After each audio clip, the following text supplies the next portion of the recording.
everyone, welcome back to my channel. Today I'm back with a brand new speed build, this time doing a kind of autumn inspired sort of big manor house. So this is Winchester House. It's a 4-bed, 3-bathroom build on a 50 by 50 lot in Willow Creek and comes in at just less than 380,000 simoleons. So obviously it's not been done to a budget, and I do go ahead and use all of the packs as well.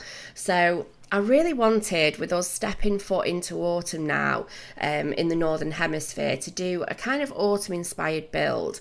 But even though we do have seasons, I did decide to go ahead and build this in summer just so that I could see all the colours. And also I decided to do the screenshots in the end in the summer because I just felt like the summer screenshots were a lot more vibrant than what the autumn ones were. But I did go ahead and have a look at this build at the end in autumn, and it does look really, really beautiful and blends really, really well into its background. So as you can see here, I did actually begin building in Windenburg, but the more and more I was building, the bigger and bigger this house was getting, and in the end the lot was just too small. So I did go ahead and decide to, place it over in Willow Creek and just continue building there. So even though I say this is like a big manor house, it is actually a lot smaller, the build on the inside, than what I expected it to be. But the actual grounds and the house in total, I would say it's a very grand house, so I felt like it deserved the title of a manor a manor house.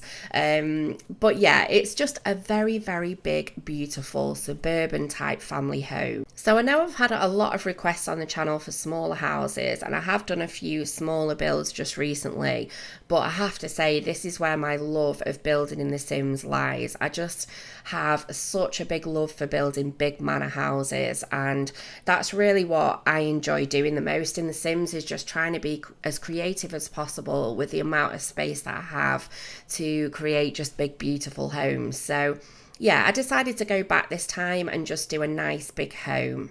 Now the outside of this build has a kind of Tudor style to it. I used some of the Tudor wallpapers that came with Get Together.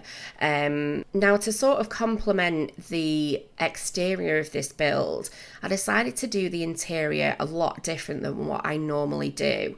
So the interior of this build is a little bit more old-fashioned. Now I try to keep it more kind of, I used a lot of the sort of wooden wallpapers, if that makes sense, like the wooden panel wallpapers, but I did try to keep it quite sort of modern in the sense that it was like a nice family home as opposed to being like a really old-fashioned interior. But I did try and kind of blend them two together to create just a nice, livable, beautiful kind of interior to match the outside as well. Because when I play in The Sims, as much as I love Tudor houses, I'm not really blown away with like the old-fashioned interiors, so I always try and stick to kind of like a family looking vibe on the inside, if that makes sense. But yeah, on the outside I decided to stick with these really nice brown tones, and I went for quite a lot of deep browns throughout this entire build from the outside to the inside, because obviously when you think of autumn, I always think of like kind of oaky warm tones, so I wanted to kind of feed that all the way through this build. So there was a point around this time where I looked at the build and thought, this looks very brown. There's brown and then there's brown. But I thought the best thing to do was to stick with what I had, because I did think it looked beautiful, and to just sort of bring it alive with lots of vibrant landscaping, which is why I did go ahead in the end and keep it in summer and build it in summer as well, because I wanted to create a really kind of vibrant, beautiful, lush garden to sort of complement this really very nice Tudor brown house. And as you can see now, I'm slowly moving on to the landscaping and placement of the trees around the house. Now I have to say, and I've said in the past, that Tudor style houses are one of my absolute favourites. They just have so much character to the exterior, and I feel like a story can be told on every Tudor house that you see today. I always wonder, because they were built so long ago, what kind of people lived in those houses and what kind of jobs did they have and how old is the house, and I'm quite interested in architecture in that sense. But Tudor style is definitely one of my favourites. I just think they look so, so beautiful.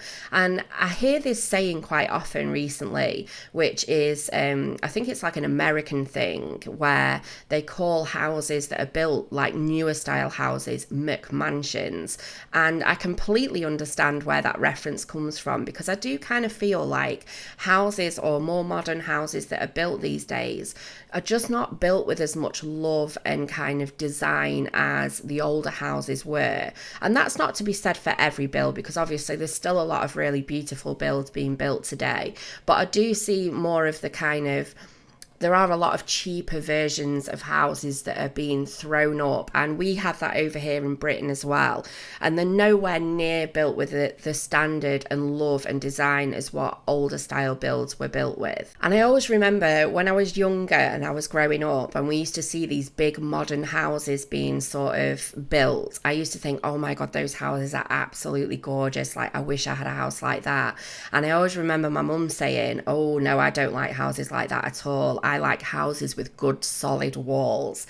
And my mum definitely, she's always loved sort of the older fashioned houses, but growing up I was like, no, I prefer the modern ones. But the older I've got in myself, the more I understand her thought process and why she loves the older designs. So yeah, going off on a tangent here totally, but yeah, I really do love Tudor houses. So it was an absolute pleasure to build this house, and I really loved doing a lot of detail, and I did go into so much detail in this build. I mean, as you all know, if you've been a follower of my channel for some time now, you'll know that the biggest love that I have in building is for building the actual house, but also the landscaping. I love doing landscaping because I feel like it really sort of brings a build to life, and what you do with the outside makes such an impact on, you know, the overall final look of a build as well. So it was really nice to be able to use these pops of red in the gardens to kind of complement the fact that it was an autumn style build. And I did some things that I've not actually done before as well, and I always do try and get a little bit sort of experimental when I come to do, you know, landscaping and build, just whole builds in general. I always try to do things that are a little bit different or try new things. Some things work, some things don't, and that's always one of my biggest tips as well with building, is if you've got an idea for something, just give it a go, because a lot of the time you can surprise yourself with some of these random concoctions that you can think up on the go. And yeah, so I did something unusual, and I kind of layered the outside of this lawn area with lots of big bushes. And I must admit, those massive rose bushes have a really odd shape, and I've always found it quite difficult to use them, but they just seem to work at that particular moment. So yeah, I managed to use them. But I have kind of come up with a nice strategy when coming to build bigger builds as well, because a lot of the time, especially when you're building on a 50 by 50 or especially a 64 by 64 lot, it can feel so overwhelming with so much space and how to fill it.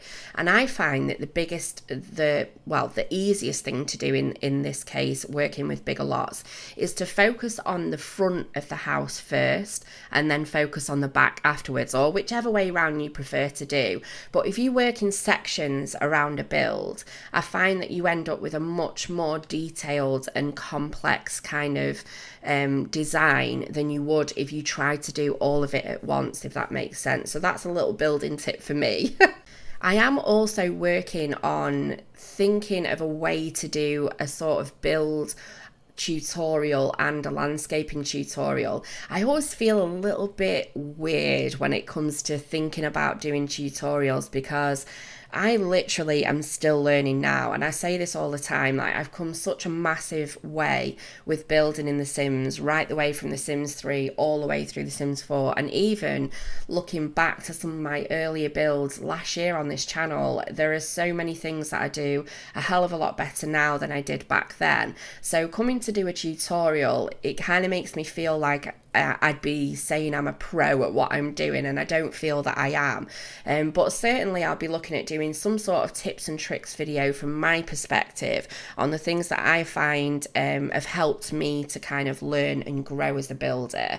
And hopefully, if there's any way I can ever help somebody to build better, or, you know, give some tips and tricks to help you along your way in your building journey, then I'm always up for that. So I'm working on it at the moment. I'm going to see what I can come up with, the best way to film it, and also it's going to take a little bit of time as well, because I want to make sure it's a really kind of detailed and informative video that will definitely, you know, that someone somewhere, whether you're an older builder or whether you're a new builder, you know, that you can take something from it. So it will be coming soon. I'm just procrastinating on it at the moment. No, I'm not. I'm literally just trying to compile some ideas and, you know, try and remember everything that it is that I do that can possibly help. But like I said before, I feel like my whole process is still evolving. Like, I think over this last sort of couple of months even, coming to do these bigger builds, just like doing the front first and then doing the back, those sorts of tips are things that I've only just come across that I find a lot easier to do. So yeah, I'm still growing myself, but if I can share whatever I'm doing and it can help in some way, then, you know, I'm totally up for that. So as you can see, I'm just working on finishing the back garden now, and I decided to add in this strange pool area, and it is actually a pool, but it's sectioned into 4 pieces. I was going to make it into a pond, but I thought we've got a kind of pond area at the front of the house, and it'd be nice for the Sims to be able to have a little bit of a swim, but it's a strange sort of design. You've technically got 4 pools, so I suppose that's a bonus. But I did add in lots of skill building items as normal, and with a house this size it was great to do, you know, add in lots of those skill building items as well. So I've got kind of a bar area, we've got a chess table as well as the monkey bars, and we've also got an easel, beekeeping boxes. There's lots and lots of things to do in the outside of this build, and I always try to add something in different sections of the gardens as well, so that way your Sims can enjoy every area of the garden, if that makes sense. So I'm just moving on to the interior now, and bear with me with this interior. I wanted to do something a little bit different, because ordinarily in a house like this and in a lot of my bigger builds, I tend to go for just a very family, nice sort of, not overly modern, just nice and kind of homely look is what I tend to describe my homes as. But with this one, obviously I didn't really want to go for something really brightly coloured or overly modern, because it just didn't feel like it would match the exterior. But at the same time, I didn't want it to be too old-fashioned that you would look at it and think, I like the house, but I hate the interior. So I tried to kind of do a happy mix between them both. Whether it works or not, well, I'll leave that up to you. And, you know, if it's really that bad, you can always download this house unfurnished and do it yourself. So I did play around with this kitchen quite a lot. It was the first room in the house that I built, and it's always, for me, the hardest room in the house to build, because I kind of feel like the kitchen can set the tone for the rest of the house, you know, in how it looks, which kitchen cabinets you use can, you know, are you using the older fashioned ones? Are you using the modern ones? Like I feel like it kind of sets the tone for the house. So I did play around with the tones in this kitchen quite a lot. But I would say overall throughout this house there are lots and lots of dark wooden tones, which, you know, makes sense with a Tudor build.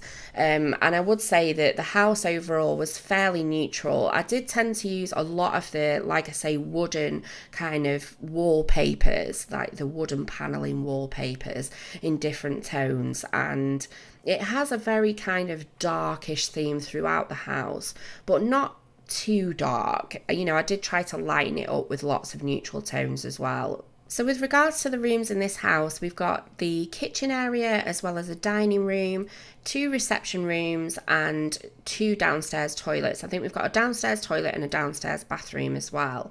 So with regards to the size of this house, I would say it was quite a medium to large size house really. As far as playability goes, you know me, I don't like playing in large houses. Funnily enough, I like building them, but I don't like playing in them. But as far as playability goes, I would say that this was like quite a comfortable house to actually play in. It's not too overwhelmingly big that you would lose your Sims in the house type thing, so it's not a bad sized house.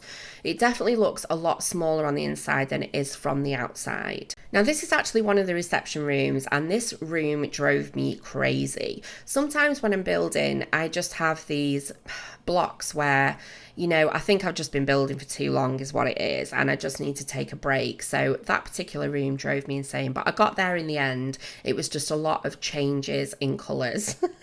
So I decided to include the downstairs bathroom. I always try to include in the bigger build one of my bathrooms so you can see what they tend to look like and the tones that I went for. And the good thing with going for this kind of old-fashioned themed, I did manage to use a lot of wallpapers that probably I wouldn't ordinarily use, and that's what I love about building, is that sometimes, well, there are so many different architectural types that the interiors that you tend to do can really change depending on the build that you're doing.